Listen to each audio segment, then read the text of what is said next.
Hey guys, wanted to put a video out there in regards to something that's been keeping me up. Not many things do these days. There's going to be a lot of disruption in the MA and PDP space coming up to this AEP. So what are we doing as a company to make sure that we're try to be ahead of it as much as possible? I don't know how much it's really going to change, but I think there's going to be a lot of disruption in it.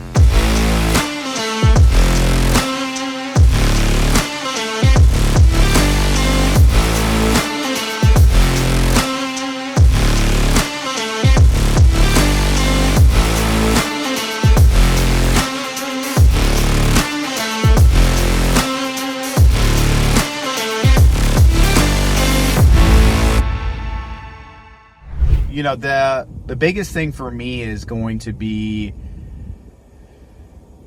I mean, there's multiple things here. Why are we going to have so many people changing their PDP? Why are people going to be switching from MedSup over to MA?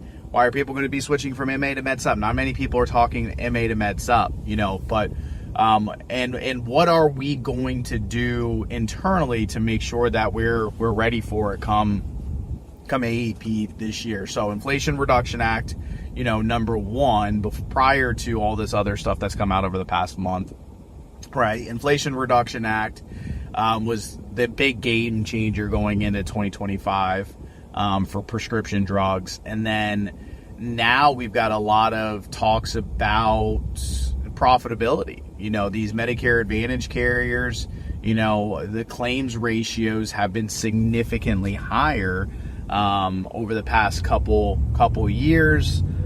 So there's a lot of things, and they're getting less dollars. You know, if you go and look, you know, there are billions of dollars that Medicare's not giving out that they've given out the past, I believe it's past 5 years, they've consistently given out those extra dollars. Well, those MA carriers aren't getting it this year. So there's a multitude of things, of reasons why this AEP is going to be it's going to be crazy. It's going to be crazy. And, you know, hopefully I can give you some content here that will help you make it less crazy.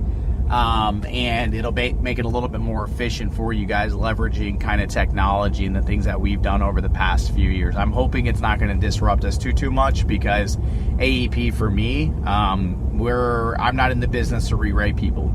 I'm in the business to keep them on the books, and I'm on the business to write new clients. I'm not a big switcher or flipper. We're not big into that.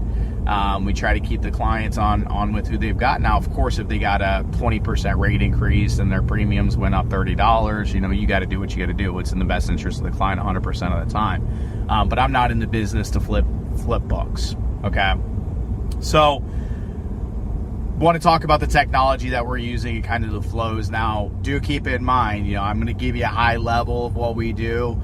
Anybody that works in our hierarchy, you know, we'll actually provide you with a copy that we use, the videos that we use, so you can kind of create your own. We'll help you out with the tools that we use as well, so you understand the tools and all the technologies that we use to make this happen and make it easier. So very, very high level, and then I'll get into a little bit more specific. So we send out a series of emails before AEP, during AEP, very detailed emails. Then we send them to a landing page that's got a very specific instructions with a video on it that links you over to Sunfire, and then we have the clients actually do a self-enrollment with themselves. Okay, so that's very high level. And one thing to that, in the event that the people don't open up the emails or click the links in the emails, we will actually send them out a mailer with a QR code on it that gives them instructions that way as well. Okay, so let me get into the actual, let's get into more of exactly what we do in those emails. Okay, so the first email typically goes out right around October 1st. Now, we've sent them out prior to October 1st. And guys, now let me say this first. If you're not thinking about it now, we're already in May. All right, these plan benefit, these carriers are getting everything over to Medicare. I think the deadline is June 4th. Okay, so they're already filing their new plans for 2025. Before we know it, it's going to be August, September time, and then it's too late to get this all set up. This doesn't just happen overnight to get these landing pages set up, to get your mailer set up, to get all the everything ready. So, you got an extra hour here and there, start working on this, okay? Now, one thing I do want you to remember as well, like I've said in all my videos for the most part, we're close to 250,000 policies on the books. Now, not every single one of those are PDPs, not every single one of those are MAPDs, but there's a very large chunk of those that are PDPs mainly, and some MAPDs, okay?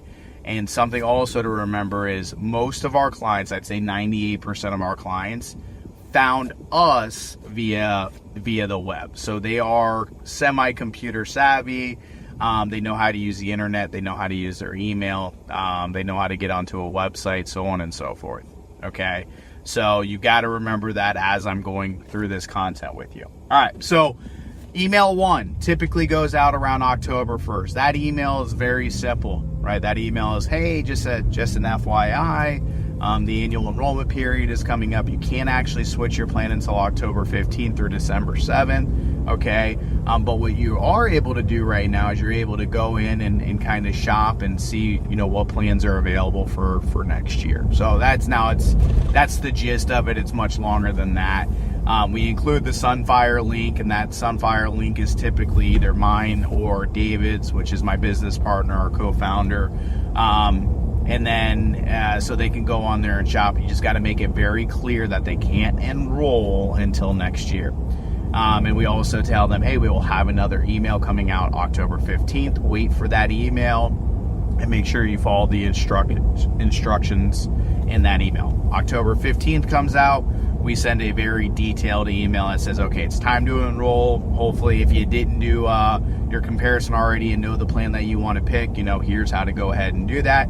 And then we link them to a URL. That URL's got a very long description of exactly what I would think of like a funnel. Like if you've ever been down a funnel and you see, a whole bunch of content, video, that's what we do, right? Instructions, video. And then we make it very clear that we want them to follow the instructions in that video very specifically, okay? It works. Guys, I've done it for 3 years now. 4 years now, I think it's been. And it works very, very well, okay? So send out that second email to them on October 15th. And then in the event that they don't open or I believe it's or click, I think that we may actually do it where you have to click one of the links in the email to say, because open rates, for those that don't know, whether you use Go High Level or you use Agent Cubed or any Salesforce, right? We're a Salesforce shop. We use Salesforce. Anything that you see with they opened it. Well, I open 100% of my emails, okay? It doesn't mean I actually look at 100% of my emails, right? It's because I'm OCD in the way that I do it. Technically, I open my emails, but did they actually engage with that email? Did they click on the link to go to that URL to go actually read the full instructions is ultimately what I believe is exactly what, my marketing cloud guy looks at.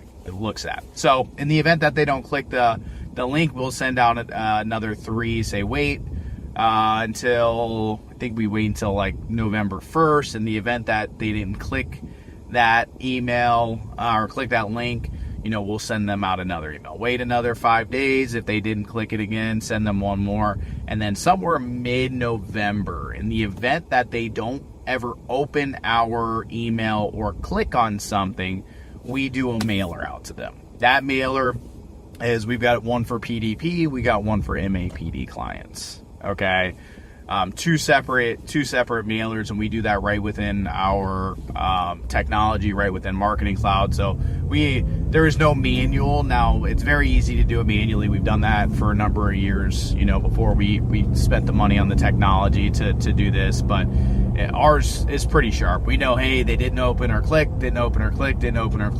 Okay, drop this to our mail house. That mail house then takes The variable data that we pass over to them automatically puts their name, puts their address, puts everything on it, and then mail it out right out of our technology. So we don't have to actually really do anything else other than that initial setup, which is a pain in the butt, but once it's done, it's kind of done, and then we just duplicate a year over year kind of. Yeah, the creative changes a little bit here and there. But anyways, so we do that blast, got a QR code that then takes them to that landing page. Again, that's got all the instructions that are there. Okay. So guys, the idea here is have them be there for them, but you're not going to have to do it for them. Okay. Be there for them, but don't do it for them. All right. Some of you guys aren't going to like me saying that.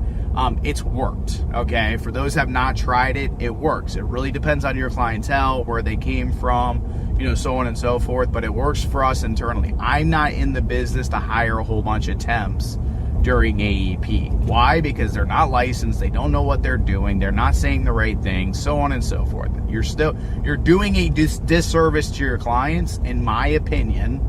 Okay, if you go ahead and try to hire a whole bunch of people during AEP that don't really know what they're doing, right? And then you say, oh, well, at least I've got a live person on. Well, they don't know what they're doing. Okay, so what do you mean? You're going to give them training for 2 weeks and then tell them to go do what you do? No, that's never going to happen that way, right? Now, in that video, in the email, and everything else, I can get my messaging 100% of the time correctly to those people. Okay, and I make it very clear, we make it very clear in those emails and those videos, that video that we do, of exactly what to do. And if they need our help, right, they can there's a form that's on there, they can fill out that form, they can choose what they need help with. That just goes into the queue, and guess what? You have a live person call you, right? Now they are aware that it could take 3 days to get a call back, and we make that very clear there. But that form on that actual page automatically creates a ticket in their name, right? And then we go ahead and call them and help them. So let's talk numbers, right? I'd say almost by the time before we send out that letter, I think it was in the high 60s. High 60s actually clicked on the link to go to that landing page, okay?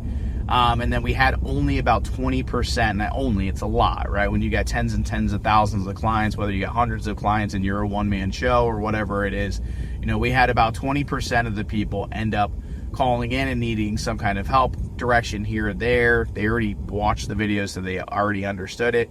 But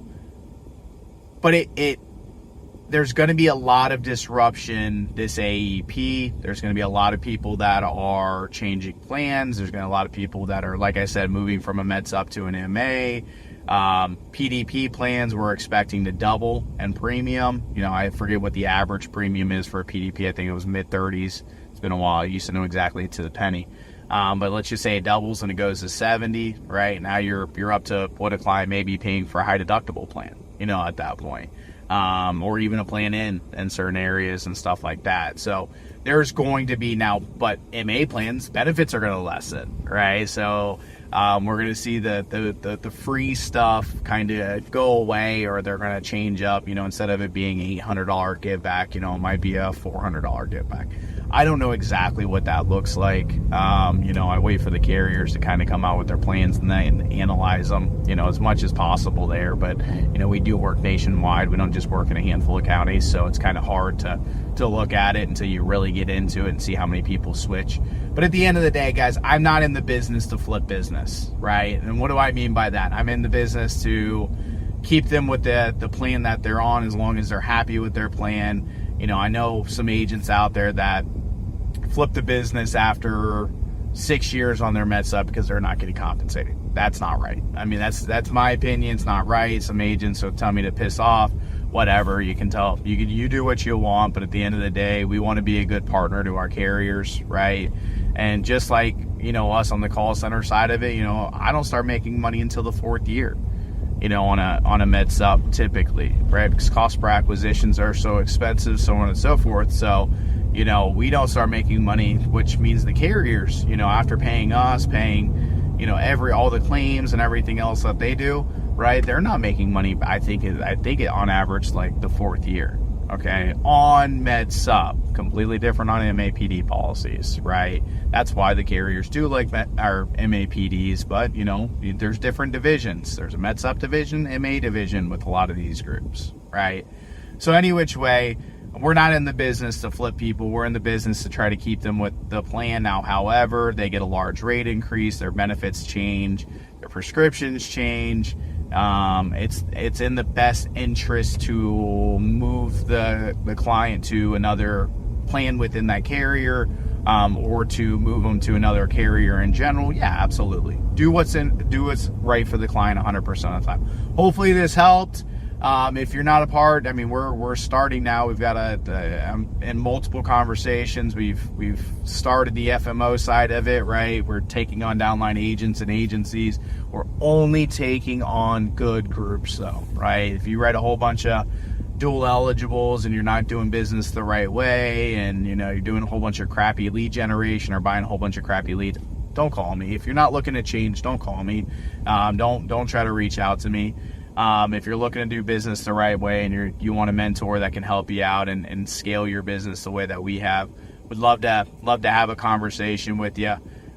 You can either message me on Facebook or one of the social platforms that you see this video on, YouTube, or send us an email at brokerage@teameip.com.